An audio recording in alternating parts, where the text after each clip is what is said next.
Eu quero começar essa palavra lendo uma passagem que está lá no livro de Gênesis, capítulo 1, versículos 1 e 2. Muitas vezes quando eu estou lendo a Bíblia, me gera uma certa inquietude entender como as coisas aconteceram. E o primeiro versículo do primeiro capítulo do livro de Gênesis começa assim: no princípio criou Deus os céus e a terra. Saúde.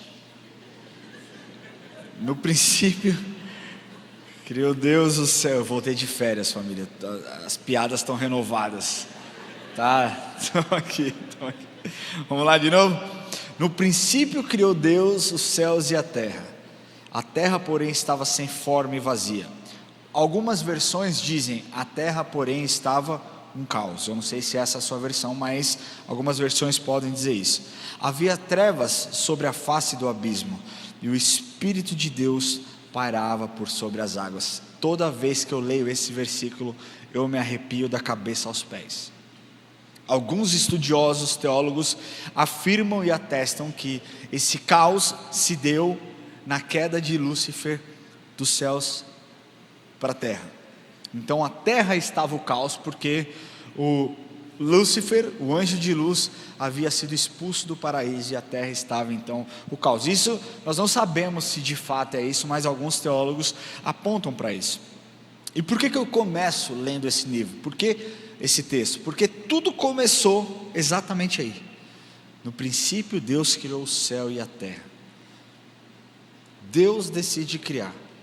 No livro de Gênesis, nós vemos durante 6 dias, e não necessariamente esses 6 dias foram dias corridos, segunda, terça, quarta, quinta, sexta, sábado, né? Mas nós vimos Deus trabalhando, não apenas com a sua palavra. Ele fez a separação da luz e das trevas, Ele fez separação dos céus, da terra, das águas, criou os animais, os vegetais, criou o sol e a luz, criou o homem. Deus fez muita coisa durante os 6 dias.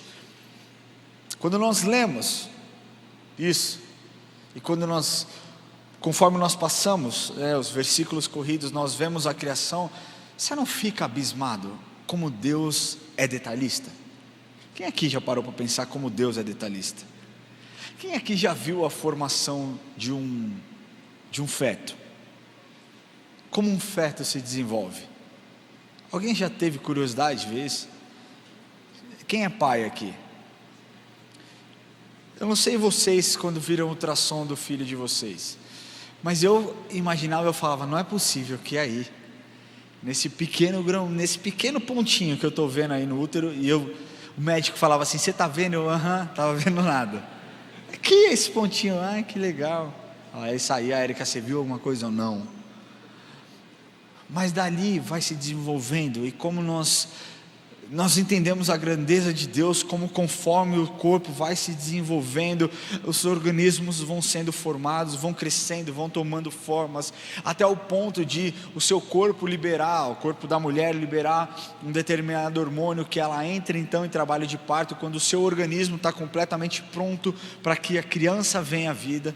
É muito louco você pensar como Deus criou todas as coisas, quantos órgãos nós temos, quantas costelas nós possuímos, como funciona todo o desenvolvimento do corpo humano. É muito louco você pensar como Deus é grande, como Ele é extraordinário. Ele é tão grande que palavras não definem. É impossível você definir Deus em palavras, em adjetivos para descrevê-lo. É impossível você explicar Deus, porque Deus é inexplicável. Ele é tão grande que Ele não é óbvio, Ele é fora do nosso alcance de inteligência, de intelectualidade. A pessoa mais intelectual nunca vai poder descrever o quão grande ou quão maravilhoso é o Deus a quem nós servimos, ao Deus verdadeiro. E hoje eu quero fazer você entender um pouco mais o tamanho dele. É meio impossível definir um Deus infinito, mas eu busquei algumas informações que talvez possam colaborar, para que a sua mente seja aberta e para que você entenda o tamanho dele. Vamos falar sobre primeiro o universo. Existem bilhões de galáxias. Cada galáxia pode conter mais de 100 bilhões de estrelas. Na Via Láctea Estima-se entre 200 bilhões a 400 bilhões de estrelas. O número de estrelas é maior do que a quantidade de grãos de areia de todo o planeta Terra. Sabe a areia que você pega na praia? O número de estrelas é maior do que se você juntar todas as areias de todos os lugares, a quantidade de estrelas é maior. Nós chegamos a um total de 10 sextrilhões de astros em todo o universo. Se você quer saber o que é 10 sextrilhões corresponde a esse número, coloque 21 zeros à frente para que você entenda o tamanho disso. Se nós falarmos sobre os animais, a criação dos animais, segundo o estudo publicado pela revista PLOS Biology, existem aproximadamente 6,5 milhões de animais terrestres. E existem aproximadamente 2,2 milhões de animais aquáticos. Talvez você pense, poxa, mas não é tanto assim. Se você pensar números frios, pode até não parecer tanto. Mas, ainda segundo esse próprio estudo, existe 91% de espécies aquáticas e 86% de espécies terrestres a serem descobertas, descritas e catalogadas. Ou seja, nós não descobrimos absolutamente nada. Nós estamos falando de 14% de animais talvez terrestres e 9% de animais aquáticos que foram espécies que foram descobertas, descritas e catalogadas. Deus criou todas elas. Existem aproximadamente 10.500 espécies de aves no mundo, 350 mil espécies de plantas. O Brasil tem mais de 33 mil espécies de planta com flores.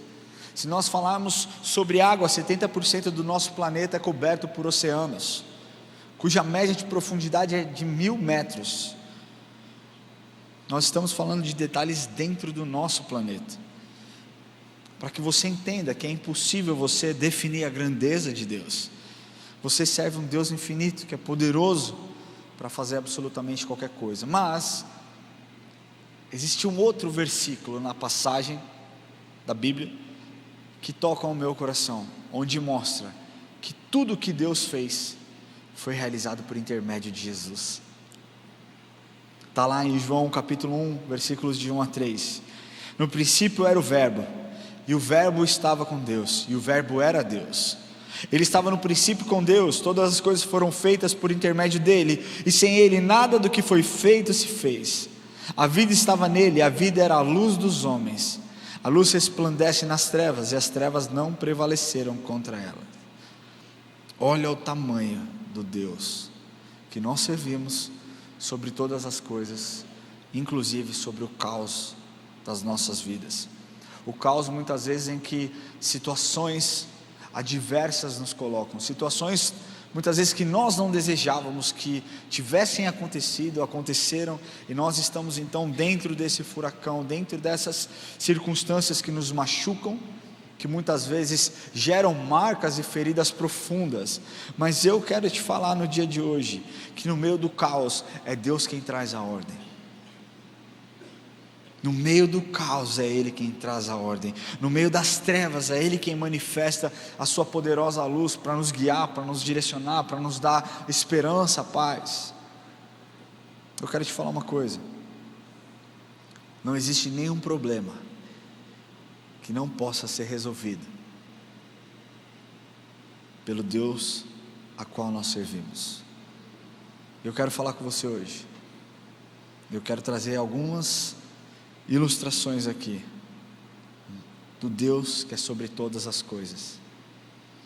Esse Deus que é sobre todas as coisas, Ele é sobre a morte e Ele também é um Deus sobre a vida. Na passagem que está lá no Evangelho de João, capítulo 11, versículos 17 a 25, conta a história de Jesus, quando Lázaro morre, e essa passagem você conhece, mas eu vou ler para vocês. Eu quero mostrar para vocês que quando Deus se manifesta, Ele tira o homem da morte e traz o homem para a vida.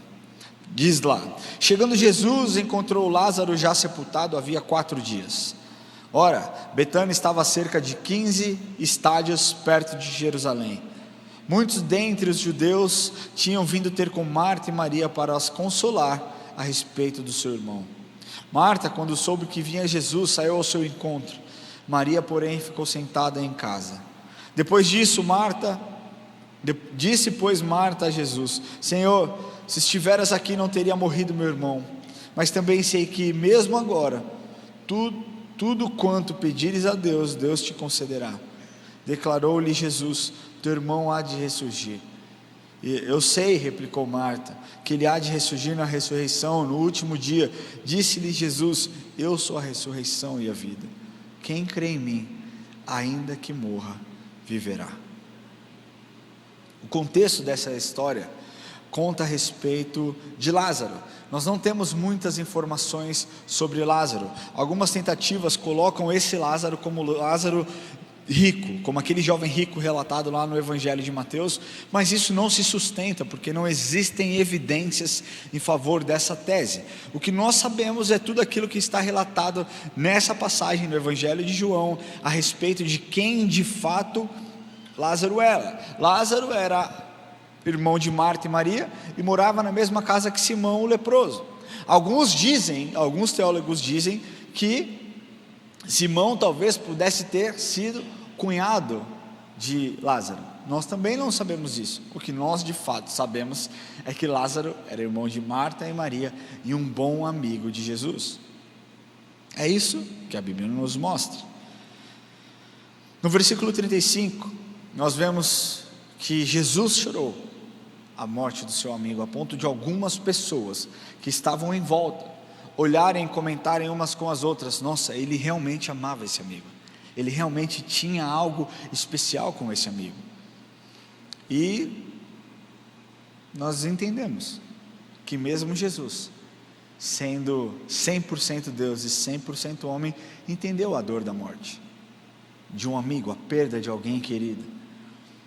A perda sempre traz tristeza e o sentimento de saudade. Para nós que conhecemos a verdade, nós temos um consolo. É muito estranho quando você vai em velórios. E aqui eu quero contar uma coisa para vocês. No começo do meu ministério, eu só era chamado para fazer velório. E era terrível. Quando eu estudei fora, eu tive aula de funeral. E o pastor falava: não existe melhor oportunidade de falar de Jesus, em um funeral. E eu pensava: é impossível, porque as pessoas estão tão condoídas, elas estão sofrendo tanto, que elas não querem nem pensar no que você está falando, elas só querem viver, talvez aquele luto, daquele momento, aquela tristeza, compartilhar umas com as outras, a dor da perda, a dor da saudade. Mas ele disse algo que realmente me marcou: quando nós lidamos com a morte, nós começamos a refletir a respeito das nossas vidas e das nossas atitudes e da brevidade dos nossos dias. Eu só fiz esse adendo, esse paralelo, porque todos nós lidamos e lidaremos com a morte de alguém, e não é gostoso. Mas você repara num velório, num funeral de alguém que não é cristão, a diferença de quando você vai no funeral de quem é cristão. Um funeral de quem não é cristão, geralmente existe muita tristeza, a ponto das pessoas se desesperarem, chorarem, pularem em cima daquele caixão, sabe, e não querer soltar. Não que num funeral ou velório de um evangélico, de um cristão, não exista isso. Existe muita tristeza, existe muita dor, existe o sentimento de saudade, mas existe uma certeza: que um dia nós nos encontraremos na presença do Senhor. É isso que nos traz o consolo, e é por isso que nós não nos desesperamos tanto assim. Sabe, é difícil quando algumas pessoas perdem filhos, por exemplo. O ciclo natural da vida são filhos enterrarem os seus pais, mas por circunstâncias, algumas vezes, o oposto pode acontecer, de pais terem que enterrar os seus filhos, e essa é uma dor que deve ser dilacerante. Mas nós sabemos que Jesus é quem traz o conforto, para que nós entendamos que a morte não é o fim. Jesus tem um plano de salvação e restauração para as nossas vidas. Jesus estava em Jerusalém quando então ele ouviu os relatos sobre a morte de Lázaro e decide voltar. Só que Jesus naquele período estava sendo ameaçado de apedrejamento, porque alguns achavam que Jesus estava fazendo desserviço para a religião da época, causando muita confusão, gerando muitas dúvidas, e eles queriam que Jesus morresse. Alguns fariseus, alguns mestres da lei, escribas, não queriam que Jesus estivesse naquele lugar, e existia uma falsa, digamos assim, promessa de que se Jesus voltasse, ele seria apedrejado e se encontraria com a morte. E os discípulos o repreendem quando Jesus diz: cara, vamos voltar, vamos lá ver Lázaro. E eles não querem que Jesus vá, e eles tentam lembrar Jesus: você sabe o que está acontecendo, você sabe o que as pessoas dizem, você sabe o que as pessoas querem fazer. E Jesus traz uma resposta lá no versículo 9 e 10: não são 12 as horas do dia? Se alguém anda de dia não tropeça, porque vê a luz deste mundo, mas se andar de noite tropeça, porque nele não há luz.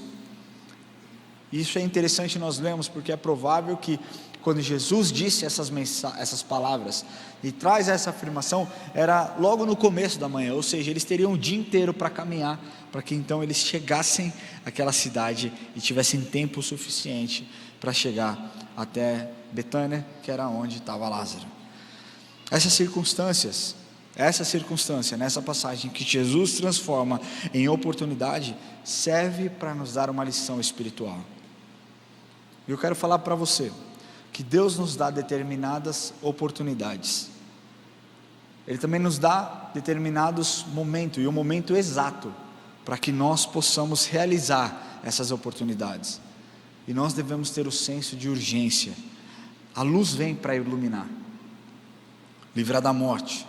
A luz ilumina os caminhos para que nós não corramos o risco de tropeçarmos, machucarmos, nos desviarmos, mas nós precisamos encontrar e compreender alguns pontos que eu quero citar com vocês aqui nesse primeiro ponto. A missão da sua vida termina com a sua morte. Até lá, meu irmão, trabalhe para o reino. Eu não sei que tipo de evangelho que você tem ouvido, eu não sei que tipo de evangelho que você tem crido, mas o evangelho a qual eu estudo, ele diz: ide por todo mundo e fazei discípulos de todas as nações. Ele diz que nós temos um papel importante na missão de propagar o evangelho, e esse papel, ele não é endereçado somente a líderes espirituais, mas a todos aqueles que confessam ou confessaram Jesus um dia como Senhor e Salvador. O que uma testemunha faz? Ela fala do que ela viu, ela fala daquilo que ela experimentou, do sentimento que ela teve. Muitos estão se escondendo, terceirizando o trabalho somente para líderes. O meu líder de célula, o meu líder do pequeno grupo, o meu líder do meu ministério, o líder da minha igreja. É com você que Deus está falando nessa noite aqui. O seu ministério só acaba com a sua morte. Até que isso aconteça, não pare. Não deixe com que nada tire o seu foco. Você foi gerado pelo Senhor para trazer vida a pessoas que estão morrendo espiritualmente, a pessoas que estão, morrendo emocionalmente, colocando suas expectativas em coisas ou em pessoas que são falhas. O confronto, ele é importante, porque muitas vezes nós não desejamos confrontar pessoas. Mas quantos dos seus amigos, quantas das pessoas que caminham com você não têm levado uma vida torta, e para não gerar estresse, você simplesmente dá um step back, porque você não deseja esse confronto. O seu papel é trazer claridade, é trazer clareza, para que as pessoas entendam que o caminho que elas têm tomado são caminhos de morte e separação eterna. Deixa eu te falar uma coisa: o seu emprego não pode parar a sua missão, os seus relacionamentos não podem parar a sua missão, suas decepções com a vida, com pessoas, não podem parar a sua missão. As pessoas precisam de luz que traz à tona os buracos e que muitas vezes nos impedem de tomar decisões erradas, e essa luz precisa brilhar através da sua vida e da minha vida. O segundo ponto é que não importa onde, quando ou como, atraia a presença de Jesus. Ele é a luz do mundo, mas nós também carregamos essa luz. Quem aqui carrega a luz de Jesus? Olha o que diz lá em Mateus 5, versículos 14 a 16: Vós sois a luz do mundo. Não se pode esconder a cidade edificada sobre um monte, nem se acende uma candeia para colocá-la debaixo de um alqueire, mas no velador, e alumia todos os que se encontram na casa. Assim brilhe também a vossa luz diante dos homens, para que vejam as vossas boas obras e glorifiquem a vosso Pai que estás no céu. Quando nós somos luz, nós atraímos a presença de Deus, e quando Ele está presente, meu irmão, coisas extraordinárias acontecem. O que perdeu a esperança volta a acreditar, o que deixou de sonhar volta a sonhar, o que estava morto volta à vida, porque esse é o Deus que nós servimos. Ele é o Deus do sobrenatural e do extraordinário. Eu não sei se você acha que Deus é ok. Não, meu Deus, Ele é ok. Não, o nosso Deus, Ele é extraordinário. Ele é inexplicável, Ele é demais. Terceiro que eu quero falar aqui, dentro desse primeiro ponto, é: levante o nome de Jesus, não importa o lugar, onde você estiver, Jesus vai aparecer. Você precisa começar de algum ponto, você precisa começar em algum lugar. Nós precisamos entender a urgência da nossa missão. Nós não sabemos o dia de amanhã, sabe? Não, deixa que amanhã eu resolvo isso. Você não sabe se você pode resolver. Se o teu filho está doente, com bronquiolite, ou com algum tipo de enfermidade, que pode levá-lo a óbito, você vai esperar até o dia de amanhã para resolver? Sim ou não? O que você faz? Na hora. Tossiu, você ouviu um tossido estranho, você já pega o seu filho e já corre para o hospital. Isso é o que vai salvar a vida dele. Eu lembro que quando o John era pequenininho, ele tinha 5 meses, nós começamos a notar que a respiração dele estava muito forçada, muito ofegante, e eu não esperei até amanhã do dia seguinte para resolver. Eram 2 horas da manhã, o Enzo tinha 5 anos, o John 6 meses, meu querido, do jeito que a gente estava, eu peguei o John no colo, peguei o Enzo, botei o Enzo no carro, a Eric, e nós fomos para o hospital, 1h30 da manhã. Alguns talvez pudessem usar desculpa do tipo: poxa, mas o seu filho mais velho estava dormindo, dava para esperar. Sabe por que não dava para esperar? Porque quando eu cheguei no hospital, a saturação do John estava em 86, com 6 meses, 5 meses de idade. E o que o médico me disse, eu não sei se é verdade ou se ele usou isso para me assustar, foi: se a saturação caísse um pouco mais, os órgãos poderiam entrar em colapso devido a tamanho esforço, e ele poderia vir a óbito. Que bom que você veio. Aqui nós podemos fazer o tratamento. E lá nós ficamos das 2 da manhã até as 7 horas da noite, porque havia a intenção de interná-lo, mas Deus operou um milagre durante o processo. Não houve quarto no outro hospital que ele seria transferido, então eles ficaram pedindo: espera um pouquinho mais, daqui a pouco vem. E nisso o tratamento foi acontecendo, a fisioterapeuta respiratória foi lá, ficou fazendo um monte de fisioterapia. Nós saímos de lá, mas nós continuamos cuidando. Ele continuou tendo que fazer fisioterapia respiratória para que ele fosse curado 100%. Agora, por que quando nós falamos dos nossos filhos, ou então da sua esposa, ou então muitas vezes de cachorro, pai de pet, mãe de pet, agora eu posso falar porque eu sou um pai de pet também. Nós demos um cachorro para o John hoje de aniversário. Cara, mas eu vejo pessoas se descabelando por conta de animais, mas perdem o foco da sua missão quando se trata de pessoas. Um animal nunca vai ser mais importante do que uma vida perante o Senhor. Não estou falando que animais não importam não, viu? Antes que alguém crie uma hashtag na internet e me elimine da sociedade, eu estou falando que nós valorizamos, muitas pessoas valorizam muito mais animais do que seres humanos. Você tem um objetivo, você tem uma tarefa, e a sua negligência será passada no dia do juízo final, quando toda a nossa vida será exposta num telão, você vai prestar conta da sua negligência com relação às coisas que o Senhor colocou em suas mãos. Entenda a urgência nos detalhes que o Senhor tem feito, sabe? Exalte o nome dele, levante o nome dele, e ele vai aparecer. Amor, mas eu não sei como fazer quando eu estiver diante de uma situação. Simplesmente comece a falar, meu irmão. É uma conversa. Você não precisa de formalidade para falar de Jesus, você precisa de um coração apaixonado. A boca fala do que está cheio o coração. Se você ama Jesus, é só falar, cara, deixa eu te falar uma coisa, você está passando por um momento difícil. Eu também vivi alguns momentos difíceis, mas olha, nos momentos de maior solidão, eu sentia que alguém estava do meu lado, eu sentia que algo preenchia a minha alma, e esse alguém é Jesus Cristo, e Ele pode fazer o mesmo por você. Pronto, você evangelizou, vamos fazer o apelo aqui agora, vamos ver quem quer aceitar Jesus.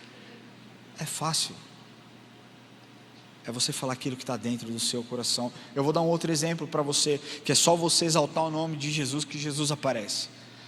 Eu fiz uma viagem missionária uma vez para Honduras, e nós fomos em, sei lá, cara, 390 jovens, e eu era responsável por um grupo de jovens, e era muito louco, porque nós íamos fazer peças em praças, né?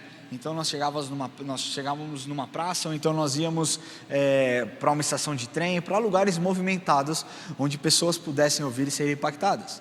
Quando nós chegávamos a esse lugar, era um lugar comum, era uma praça, onde pessoas estavam sentadas, onde outras pessoas, alguns idosos, estavam ali jogando suas cartas, seus dominós, conversando, pessoas estavam passando, era tudo normal.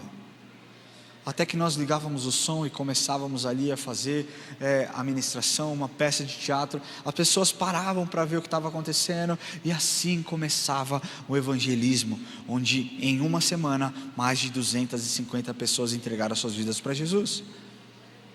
Por quê? Porque nós começamos a exaltar o nome do Senhor, e é natural, quando você exalta o nome do Senhor, Ele aparece.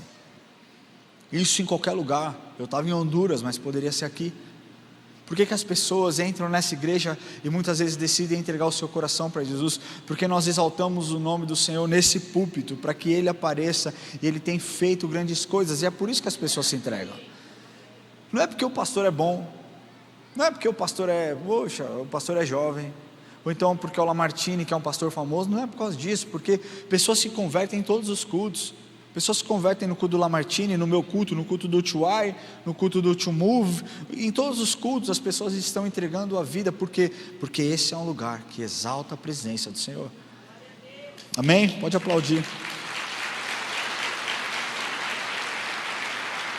E eu vou ser injusto também se eu não citar o Teens. Quantas conversões vocês tiveram no acampamento? 15 conversões no acampamento de adolescentes. Acampamento de crente, irmão, de adolescente que é crente.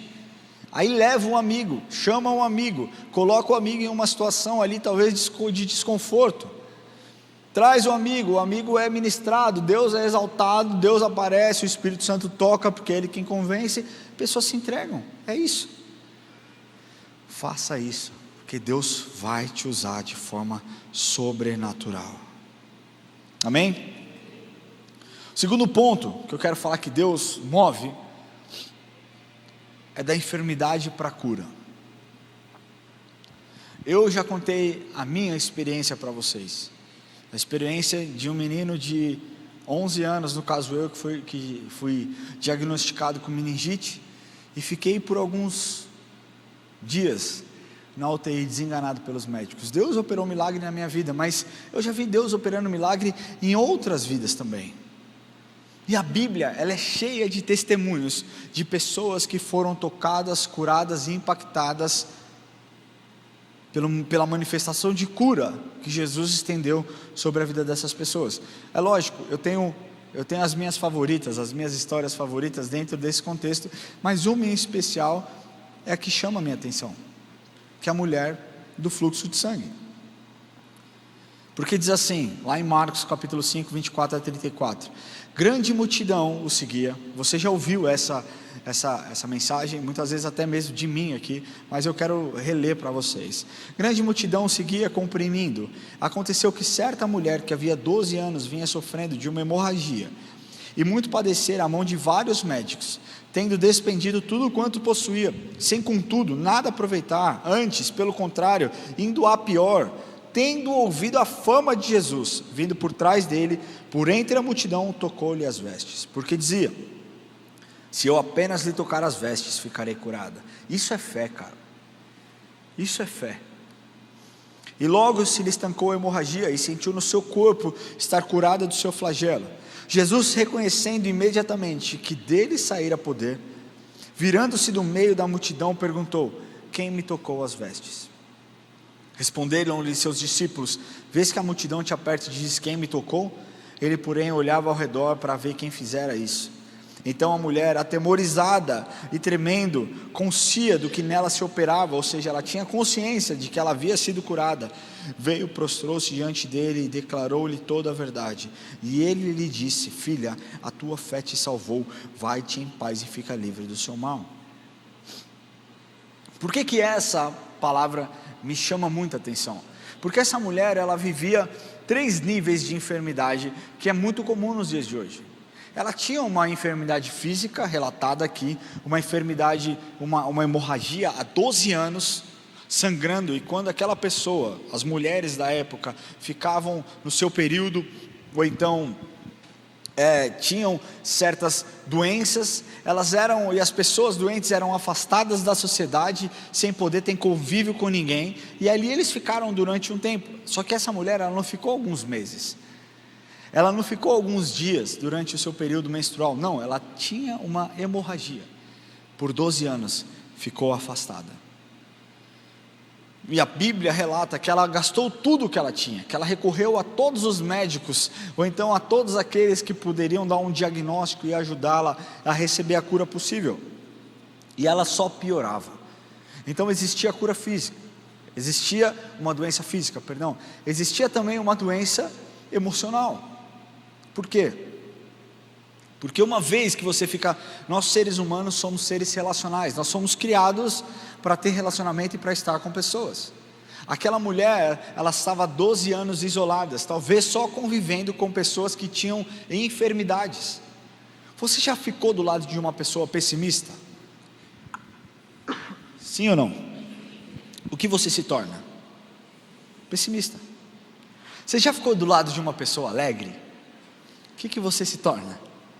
Alegre. Eu amo ser casado com a Érica, porque ela é a pessoa mais alegre para cima que eu conheço. Tá chovendo, uhul, dia lindo, tá chovendo.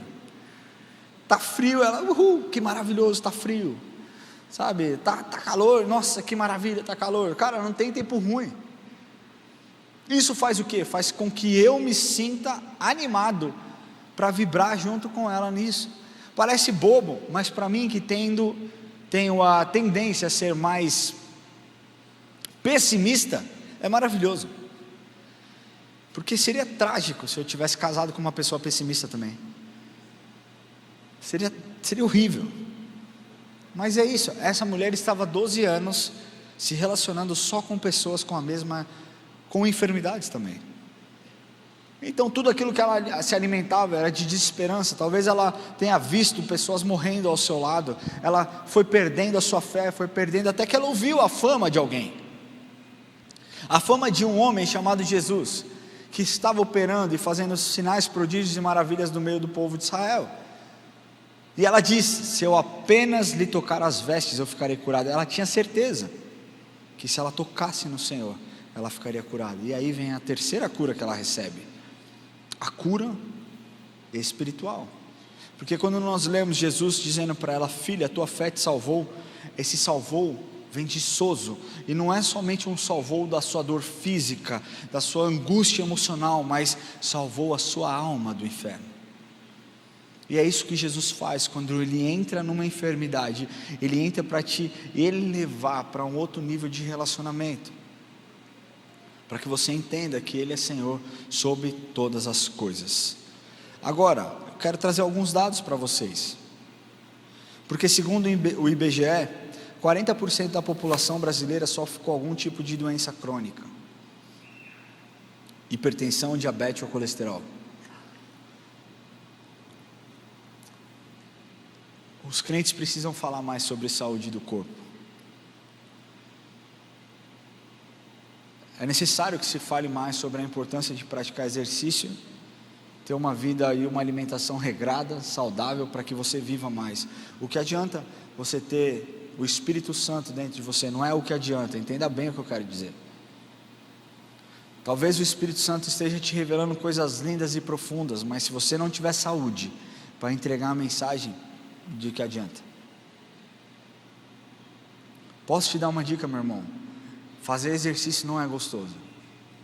Eu odeio. Com todas as minhas forças, eu odeio fazer musculação. Sabe por que eu faço? Para poder comer em paz. Não tenho a pretensão de virar um bodybuilder, de ficar marombado. Tenho a felicidade de fazer exercício para poder falar: eu posso comer um docinho aqui sem me preocupar com a minha diabetes, sem me preocupar com colesterol, sem me preocupar com isso. É lógico que eu faço exames para acompanhar, mas uma vida saudável te leva a outros níveis de produtividade. Uma pessoa que tem diabetes é uma pessoa que é uma bomba relógio. A qualquer momento pode dar um ruim, essa pessoa ser internada por alguma coisa. O meu avô teve que amputar 2 dedos do pé por bobeira. Tudo bem, ele tinha 78 anos, ele decidiu cavar um poço na casa dele, espanhol.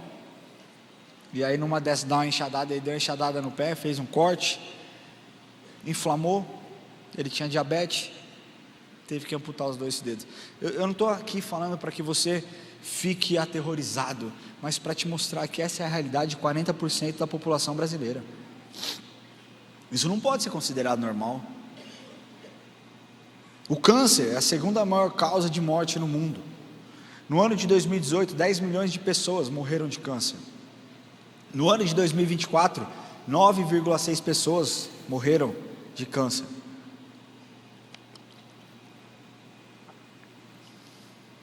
O câncer é a segunda causa do maior número de mortes no mundo. Alguns estudiosos acreditam que nas próximas décadas, ou na próxima década, passará a ser a primeira. A Agência Nacional de Pesquisa estima que no ano de 2018, 18 milhões de pessoas tiveram câncer diagnosticados. Nós oramos porque nós sabemos que Deus pode curar. E talvez a sua cura ainda não tenha acontecido do jeito que você imagina. Mas eu estou aqui para te falar que Deus pode fazer. Creia na palavra dEle. Talvez você esteja orando por um tempo, esperando o seu milagre acontecer, e talvez você até veja outras pessoas recebendo milagres, sendo curadas, e você pergunta: tá, Deus, e o meu milagre? Onde que Ele está, o meu milagre? Deus não te ama menos do que Ele amou aquele que Ele curou. Eu quero falar que Deus vai revelar o amor dEle através da cura que será estancada e estabelecida sobre a sua vida em nome de Jesus. Se nós voltarmos para a história de Lázaro no versículo 4, diz: ao receber a notícia, disse Jesus: esta enfermidade não é para a morte, e sim para a glória de Deus, a fim de que o Filho de Deus seja por ela glorificado. É isso que eu estou falando. Sua saúde física pode estar ao caos, suas emoções podem estar uma bagunça, mas nós servimos um Deus vivo que faz milagre e traz ordem às coisas bagunçadas. Se você está com alguma doença física, de ordem emocional, Deus pode te curar. Sabe, uma pessoa deprimida, ela fica isolada no mundo, muitas vezes trancada num quarto escuro, mas sabe qual que é a questão? Quando existe a escuridão, você não consegue contemplar a beleza da criação, você não consegue enxergar esperança, você não consegue enxergar novidade de vida. E o que o Senhor quer que você saiba hoje é que, a despeito da sua cura ainda não ter ocorrido, Ele continua sendo Deus que opera milagres.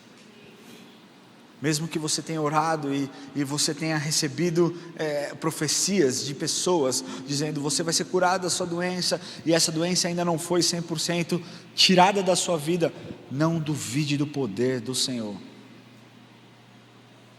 porque no estalar de dedo Ele pode fazer. Ah, moço, Ele pode fazer, o porquê que Ele não faz?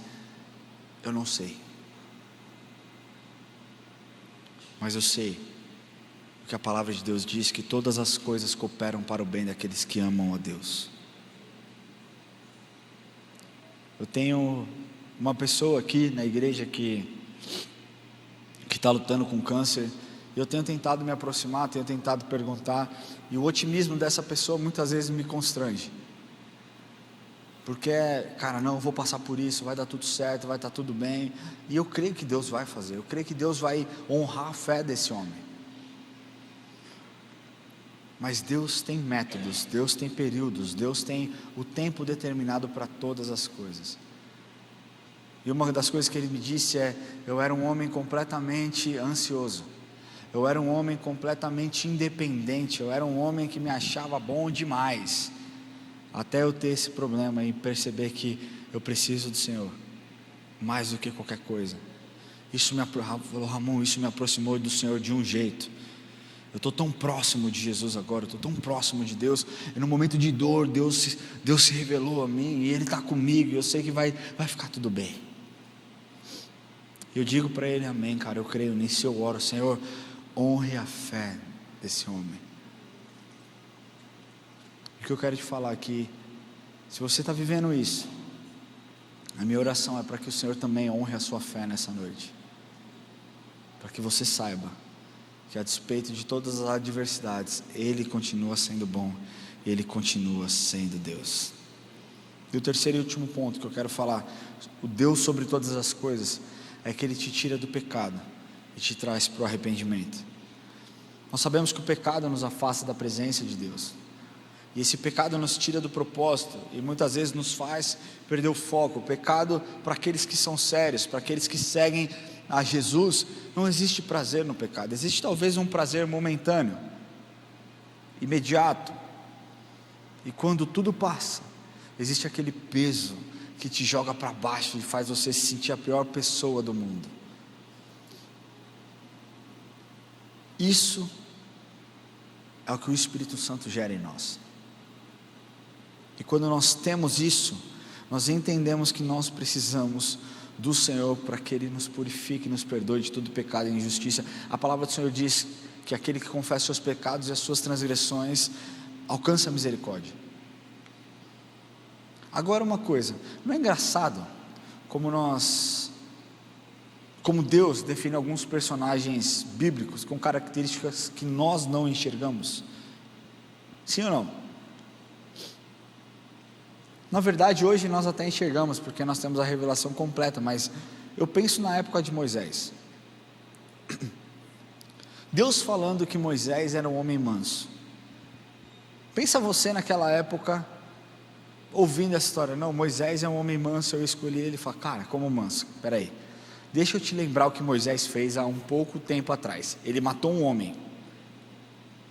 Aí no dia seguinte, ele viu duas pessoas brigando, ele foi lá se meter também no meio. Vocês vão brigar? Vocês são irmãos aqui? Vocês vão se matar aqui também? Moisés não era manso. Essa era a nossa visão, até que nós temos a revelação de que o Senhor pegou as características e tratou o caráter de Moisés, e quando Moisés decidiu confiar no Senhor, ele teve a sua vida transformada. Sabe, no livro de Êxodo, no capítulo 4, quando nós lemos a respeito de Moisés, nós vemos que Deus dá poder para Moisés. Ele primeiro fala: joga o cajado no chão, o cajado se transforma numa cobra. Pega o cajado do chão, pega a cobra do chão, ele toca na cobra, a cobra vira um cajado. Olha para sua mão, ela está leprosa, olha de novo, ela não tem mais. Deus revela o seu poder, e Moisés conseguiu cumprir o seu propósito, porque amava a Deus e obedecia a Deus. Agora, Davi também teve momentos na sua vida Hoje nós olhamos e falamos: uau, Davi é um homem segundo o coração de Deus. Agora imagina você naquele tempo, sem saber o desfecho da história, ouvindo Deus dizendo: esse aí é um homem segundo o meu coração. Você vai falar: calma aí, Deus, algo está errado. Deixa eu te lembrar o que Davi fez. Davi tinha um amigo chamado Urias. E aí você começa a contar a história de Davi para Deus. Davi desejou a Deus a esposa de Urias, Betseba. E aí, ele estava lá, ela estava na janela, ele lá de boa, panguando, viu aquela mulher, se interessou por ela, teve relação com ela, ela engravidou, e ele falou: ferrou, o que eu vou fazer? Chama o meu amigo aqui, traz ele de volta da guerra. Deus, só estou te explicando como esse homem não pode ser um homem segundo o seu coração. Deixa eu te explicar os pecados. Deus, ele chama Urias de volta da guerra, e quando Urias chega, ele criou um plano para falar: Urias, vai lá, se encontra com essa mulher, faz tanto tempo, né, que você não namora com ela, deita com ela lá, fica um tempo, relaxa. Urias vai e nada acontece. Mas Davi não parou por aí. No dia seguinte ele embebedou Urias, para que Urias se deitasse com a sua esposa, também não deu certo. E aí você começa a comentar e a relatar questões da vida de Davi, como se Deus não soubesse o nosso destino e o nosso propósito. Você fala mais, você fala: Deus, Davi manda o seu amigo para a morte, ele engana o seu amigo. Como que um homem que comete adultério, como que um homem que mente, como que um homem, sabe, que manda o seu amigo para morrer, pode ser considerado um homem segundo o seu coração? É quando nós temos a revelação de que Davi não foi um homem segundo o coração de Deus porque ele foi um bom governante, mas ou então porque ele cuidou das ovelhas do seu pai. Davi foi um homem segundo o coração porque ele queria muito agradar a Deus. E quando ele foi confrontado pelo profeta Natã a respeito do seu pecado, ele diz lá em Salmo 51:14: compadece-te de mim, ó Deus, segundo a tua benignidade e segundo a mansidão das tuas misericórdias, apaga as minhas transgressões, lava-me completamente da minha iniquidade, purifica do meu pecado, pois eu conheço as minhas transgressões e o pecado está sempre diante de mim. Pequei contra ti e fiz o que é mal perante os teus olhos, de maneira que serás tido por justo no teu falar e puro no teu julgar. Cara, é terrível. Mas Davi continua dizendo: cria em mim, ó Deus, um coração puro e renova dentro de mim um espírito inabalável. Não me repulse da sua presença, nem me retires do teu Santo Espírito. Restitui-me a alegria da tua salvação e sustenta-me com um espírito voluntário. Então ensinarei aos transgressores os teus caminhos, e os pecadores se converterão a ti. Da mesma forma que Moisés só foi manso porque foi um homem tratado por Deus, Davi só foi um homem segundo o coração de Deus porque se arrependeu dos seus pecados quando confrontados. O Deus que entra nas nossas vidas é o Deus que nos confronta no pecado, mas nos mostra um caminho de arrependimento e transformação. Eu quero falar para vocês que o Deus que você serve é um Deus que está disponível para te ajudar nas situações mais conturbadas que você possa estar vivendo. Quem aqui acredita que tem vivido um ano de caos? Pode levantar a mão aí, não precisa ter vergonha não. E talvez você pense: não existe luz no fim do túnel, não tem o que eu faça, não tem esperança, não tem expectativa, o meu casamento acabou, eu não sei mais o que fazer, eu não sei como lutar, eu não sei como lidar. Deus é o Deus que vai te dar as estratégias, mas para isso você precisa buscá-lo, para isso você precisa desejar a sua presença mais do que qualquer outra coisa. Ele é o Deus que nos tira da morte e nos traz para a vida. Ele é o Deus que nos cura da enfermidade e nos dá um novo destino. Ele é o Deus que gera em nós a consciência do pecado e a necessidade de uma entrega e devoção verdadeira para o Senhor. Eu queria pedir que você feche seus olhos nessa noite.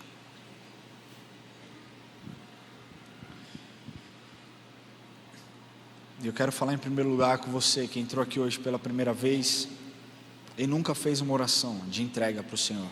A sua vida está ao caos e você tem tentado buscar em inúmeros lugares, em diferentes situações, uma paz que possa encontrar o seu coração e possa gerar coisas novas, possa gerar talvez alegria, possa gerar talvez uma esperança, uma expectativa, novidades.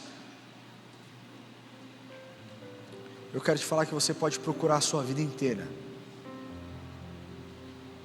e você não vai achar, porque o único capaz de suprir toda a sua carência e as suas necessidades se chama Jesus Cristo. Então quer dizer que se eu tiver Jesus Cristo eu não vou ter problema? Não, você vai continuar enfrentando dificuldades e tendo problemas, mas nunca mais sozinho, nunca mais com um sentimento de vazio eterno na sua vida. Talvez você seja do tipo de pessoa que tem medo de morrer, tem medo da morte, porque você não sabe qual será o seu destino. Eu quero falar que todos aqueles que estão em Cristo, entregaram os seus corações para o Senhor, um dia estarão no paraíso ao lado do Senhor. Essa é a palavra de Deus, isso é o que Ele nos promete. E essa é a verdade que muitas vezes rege as nossas vidas. Se você deseja entregar o seu coração para Jesus, e entregar o coração para Jesus, entenda bem, não é a respeito de você frequentar a igreja, não é a respeito de você ser membro de uma congregação, não é a respeito de você se dizer, a partir de hoje, quando você assinar um papel, um documento, assina lá, eu sou evangélico. Não é sobre isso, porque tem um monte de gente que faz essa oração, mas não tem a sua vida transformada. Entregar o coração para Jesus é uma transformação verdadeira, não somente, não somente algo interno nos seus sentimentos, mas uma transformação no seu caráter. Aquilo que você faz de errado passa a não ter mais sentido, porque a partir de hoje o Espírito Santo toca e te dirige de outra forma e uma outra maneira.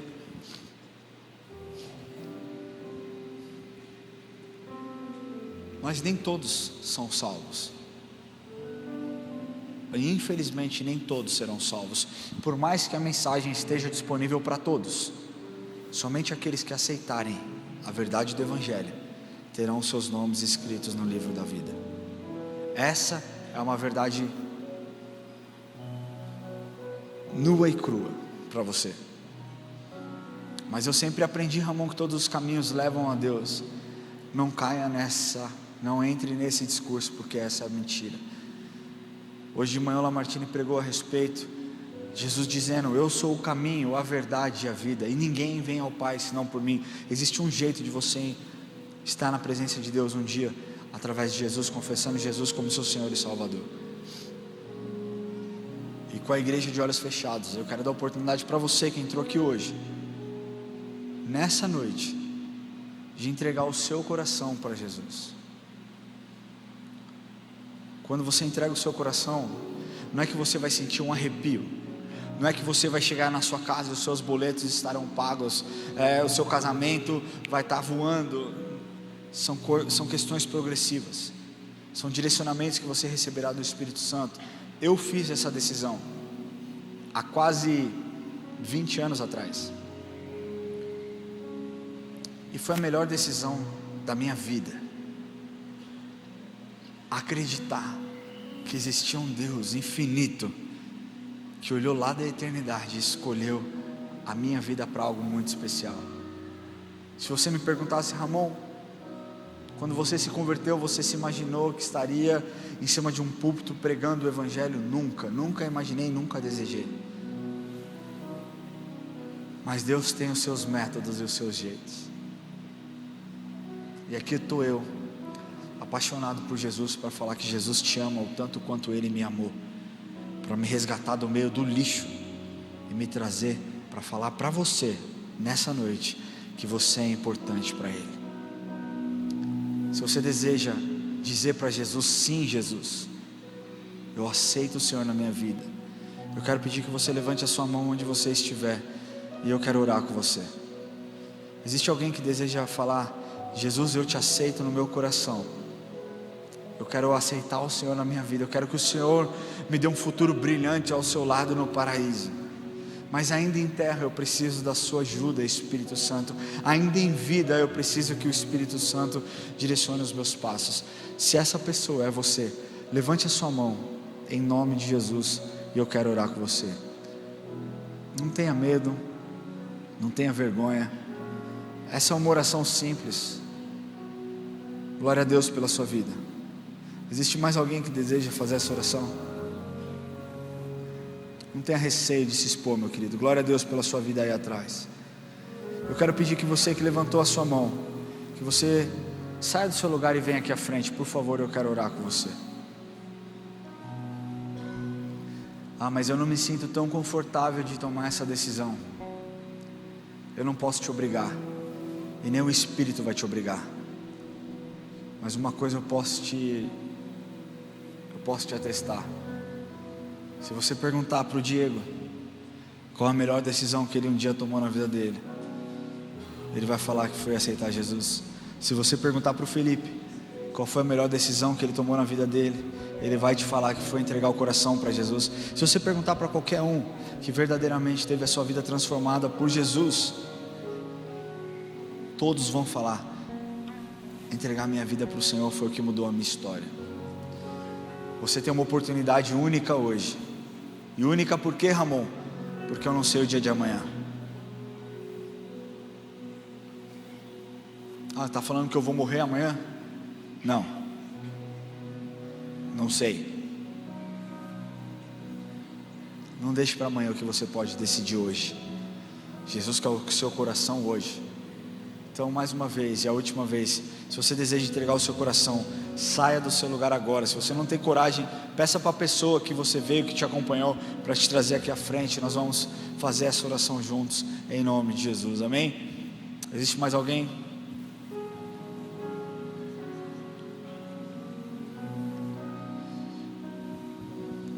Amém, nós vamos orar. Glória a Deus pela vida de vocês, corajosos. Deus tem um novo tempo sobre a vida de cada um de vocês. Um tempo marcado de paz, de alegria, de esperança, de novo ânimo, de novos sonhos e de uma conquista eterna que será ao lado do Pai.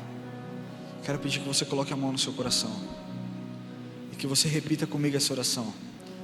Se você está online e também deseja entregar o seu coração, repita comigo, e após isso escaneie o QR Code que aparece na sua tela. Mas diga assim: Senhor Jesus, hoje eu entrego o meu coração em tuas mãos. Senhor Jesus, eu peço perdão pelos meus pecados e peço, Deus, que o Senhor escreva o meu nome no livro da vida. Me perdoa, Jesus, por estar longe, mas te agradeço porque o Senhor me resgatou. Em nome de Jesus eu oro. Amém e amém. Glória a Deus. Eu quero pedir para vocês que fizeram essa oração, que vocês sigam a equipe de consolidação. Nós vamos fazer uma oração individual por vocês. Ninguém vai pedir nada, vai ser só um momento onde realmente nós queremos orar e conhecê-los melhor. Siga a equipe de consolidação. Eu não sei para que lado que eles vão, para lá. Agora eu queria fazer um segundo apelo, e eu vou botar junto nesse apelo a mesma. Vou fazer um apelo só para 2 momentos. Se você tem alguma enfermidade e acredita que Jesus pode te curar nessa noite, talvez você diga assim: Ramon, mas eu estou tentando, eu tenho orado e nada tem acontecido. Não desista, não pare de interceder, não pare de buscar, não pare de crer, porque eu creio que Deus pode fazer hoje. Eu creio que Deus pode fazer hoje. Eu quero convidar você a sair do seu lugar e vir aqui à frente. Eu também faço o apelo para você que talvez esteja preso em algum pecado. e você sabe que isso tem te amarrado, você sabe que isso tem te levado para caminhos ruins, você não quer estar nesse lugar, mas tem sido muito difícil se libertar. Você passa até um tempo sem cometer esse pecado, ou então, sabe, em paz, e de repente você já caiu de novo. Pode ser uma fofoca, pode ser um pensamento, pode ser pornografia. Eu quero falar para você que deseja uma transformação no seu coração, para você que deseja confessar o seu pecado, para que você também venha aqui à frente, nós vamos orar. Então, para esse apelo, eu quero pedir que a igreja fique em pé, e eu quero convidar você que deseja receber a cura e crê que Deus pode te curar no dia de hoje, que você venha aqui à frente. Você que deseja ser liberto de alguma cadeia de pecado que talvez tenha te amarrado e esteja te amarrando, que você também saia do seu lugar. Assim ninguém vai ficar olhando e falando: esse aí é pecador, ou então esse aí, né? Enfim, então simplesmente, se você quer ser curado e acredita que Deus pode te curar, deixa eu só reformular, não é que se você quer ser curado, porque aí parece que eu posso fazer alguma coisa. Não, Deus pode fazer, e Deus está aqui, e eu creio que Ele pode e Ele vai fazer. Então, se você deseja e acredita que Deus pode te curar, vem aqui. Pode ser doença física, pode ser uma doença de ordem emocional, pode ser, seja lá o que for, saia do seu lugar e venha. E se você também está preso a algum pecado, ou presa a algum pecado, saia do seu lugar e venha aqui à frente. Vamos apertar um pouquinho mais aqui, família, traz mais perto. Vamos, enquanto nós estamos aqui, eu quero te convidar a orar. Nós vamos aqui clamar ao Senhor através do louvor primeiro, porque o louvor quebranta o nosso espírito, o louvor meio que amolece as nossas vidas, para que então nós entremos em uma batalha pela sua vida, quer seja pela cura da sua saúde, quer seja pela libertação dos seus pecados. Mas se você não se expor, não acredite que Deus possa fazer. Se você deseja, saia do seu lugar enquanto nós adoramos ao Senhor, amém? Agora nós vamos orar pelos enfermos. A palavra do Senhor diz: e imporão as mãos sobre os enfermos e eles serão curados. Eu quero que você, nesse momento, que você acredite de verdade que Jesus pode fazer um milagre agora. Não somos nós, mas o Espírito Santo de Deus está aqui, é Ele quem pode fazer. Então coloque a mão na sua enfermidade,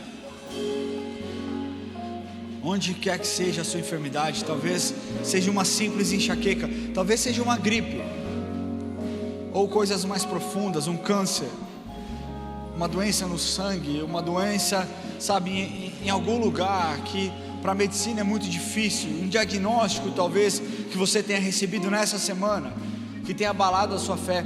Deus está nesse lugar, Ele pode fazer algo novo na sua vida. E nós vamos orar por você. Se você está saudável aí no seu lugar, eu peço que você estenda suas mãos para cá, e nós vamos orar pelos nossos irmãos que estão passando por esse momento.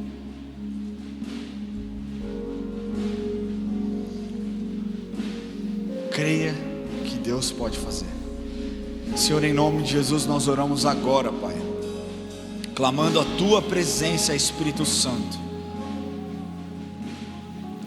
Nós declaramos agora que o Teu Espírito, Jesus, nós pedimos que o Teu Espírito toque nos corações e entre nas vidas, sabe, onde existe enfermidade, que o Senhor venha limpar agora, Senhor. Senhor, nós oramos, repreendemos todo espírito de morte, toda a dor, Senhor, tudo aquilo que tem causado desespero, toda a falta, Senhor, de fé, toda a incredulidade com relação àquilo que só o Senhor pode fazer. Nós repreendemos agora em nome de Jesus uma mente incrédula. Nós sabemos e confessamos que o Senhor pode fazer todas as coisas, e é por isso que nós oramos agora e declaramos que toda enfermidade saia em nome de Jesus, Pai, para que as pessoas saibam que o Senhor ainda vive, que o Senhor ainda reina, que as suas palavras não passaram. A sua palavra nos promete, Deus, que passariam os céus e a terra, mas as suas palavras permaneceriam, e é com base nela que nós oramos, Deus, que todo aquele que confessar ao Senhor Jesus terá conforto para os seus corações e para as suas almas. A sua palavra diz que quando nós orássemos em seu nome, para que o Senhor fosse glorificado, o Senhor faria. A sua palavra diz, Deus, que tudo aquilo que nós pedíssemos, o Senhor nos daria. Pedir, dá-se-vos-á. Boa medida, recalcada, sacudida e transbordante, nós oramos e declaramos saúde sobre aqueles que estão enfermos. E Deus, em nome de Jesus, nós pedimos que o testemunho esteja na ponta dos lábios, e que eles saibam que a cura foi instantânea. Nós declaramos: enfermidade, saia em nome de Jesus.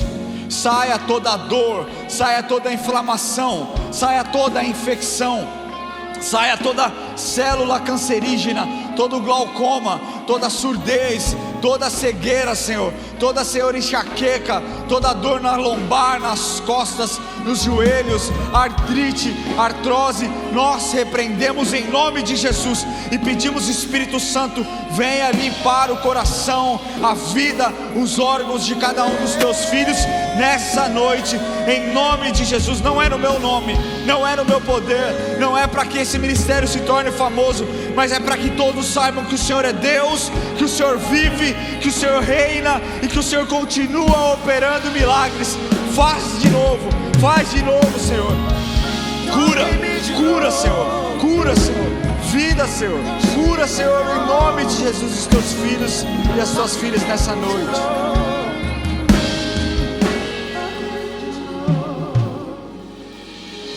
Eu queria chamar o Lucas para fazer essa oração.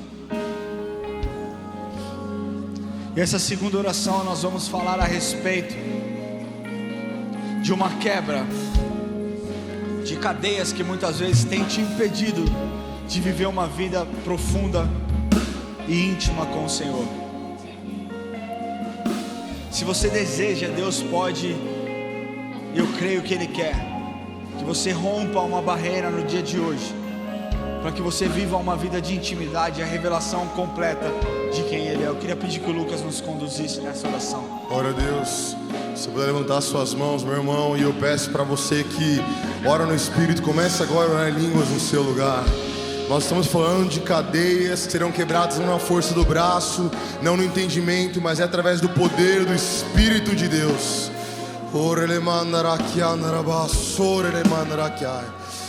Senhor Deus, nós clamamos agora como um corpo, Pai. Nós reivindicamos a palavra em Mateus 16 que diz que as portas do inferno não prevalecem contra a sua igreja, Senhor Deus.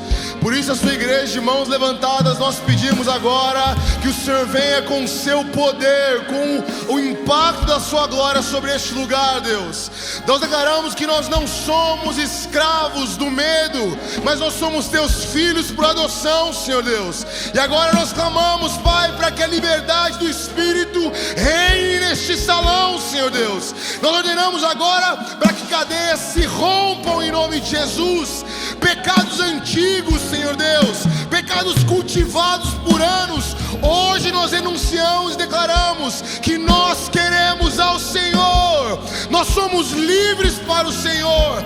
Declaramos agora quebrado, Pai, compromisso com uma vida de transgressões, de imoralidade, e nós clamamos sobre este lugar para que o seu rio flua, Senhor Deus, nos purificando, nos alinhando com o seu reino, Senhor Deus. Nós queremos ser uma noiva pura, adornada, madura, que prepara a volta do seu noivo, Jesus. Venha sobre este salão agora e nos constrange com o peso da sua glória, Pai. Nós pedimos, Senhor, para que a mente seja liberta, para que o coração seja liberto, para que o espírito seja aquecido, Senhor Deus. Nós invocamos agora para que o fogo do Espírito queime nos corações, toda frieza, toda apatia caia por terra em nome de Jesus, Pai. Declaramos uma igreja que ama o Senhor, que busca o Senhor, que adora o Senhor. No seu lugar, meu irmão, levante a sua sua voz, comece a clamar pelo fogo do Senhor sobre as nossas vidas, não por força, não por violência, mas pelo meu Espírito. Derrama sobre nós, Senhor Deus, uma unção fresca, um óleo novo, rios de vida, Senhor. Senhor, nós te louvamos, Pai, porque o Senhor vive, porque o Senhor é um Deus enorme, e nós adoramos quem o Senhor é, Deus. Nós te agradecemos, Pai, porque o Senhor se revelou nessa noite, e nós sabemos que curas aconteceram, que mentes foram libertas, salvação, Deus, nós vimos. Obrigado, Senhor, porque o Senhor no dia de hoje começou a reescrever histórias que haviam sido interrompidas por um desejo humano, não o seu desejo. Mas nós te louvamos, Pai, porque o Senhor é um Deus misericordioso, um Deus que deseja a nossa presença e muitas vezes nos traz de volta para os seus caminhos, Deus. Obrigado, Senhor, que as pessoas saiam daqui com a fé renovada, com a cura recebida e com a libertação, Senhor, glorificando ao Senhor de que só o Senhor é Deus, de que só o Senhor pode fazer. Eu oro, Deus, para que o Senhor leve os meus irmãos em segurança, leve-os para sua casa, para uma noite, uma semana abençoada, debaixo da sua poderosa presença.